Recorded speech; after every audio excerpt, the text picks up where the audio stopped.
In this video, you will learn merge and center cells in Excel, merge cells, unmerge cells, and merge across cells in Excel.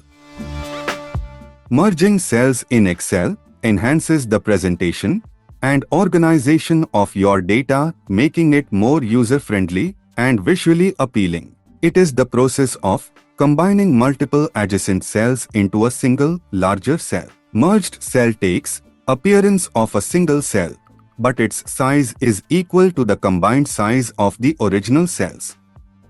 Let me show you the practical example how to do this in Excel. In this sheet, monthly sales of 6 units of a company located in Russia and United States are given. I want to merge cell C1, D1 and E1 horizontally and give it a name of Water 1.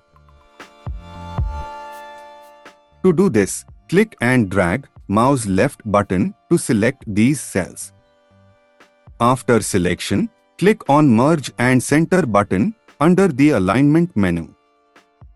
Then click on Merge and Center button. These 3 cells are now merged and centered. I can now give my desired heading to merged cells, which remain at the middle. To make it more prominent, a color can be filled into it. To give label to remaining 3 months, I will select these 3 cells. To merge it under the Alignment tab, click on Merge and Center menu, then click on Merge Cells button.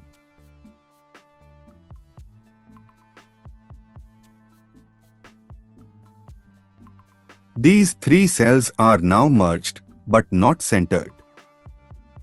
I can now put a label on this merged cell.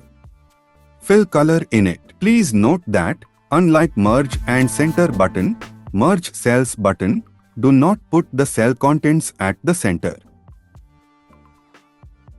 In Excel, cells can also be merged vertically. To do this, select the desired cells. Click on Merge and Center under the Alignment menu, then click on Merge and Center button. These 3 cells are now merged and centered. Put label in merged cells. In Excel, merged cells can be unmerged. To do this, select the merged cell, then under Alignment, click on Merged and Center menu, and then click on Unmerged button. This merged cell is now converted into 3 unmerged cells. There is a limitation in merge function in Excel. If I try to merge 2 cells, both containing the data, then Excel will only keep the data in left-hand cell and discard the data in other cells. Let me show this to you. If I try to do this, Excel will give me a message that it will keep the data in left cell only. When I click OK, both cells are merged with only data of left cell. The merge across function merges the cells in a row while keeping other rows in the same column separate. Let me show you by example. First, select the cells that you want to merge across. Then under Merge and Center menu, click on Merge Across button.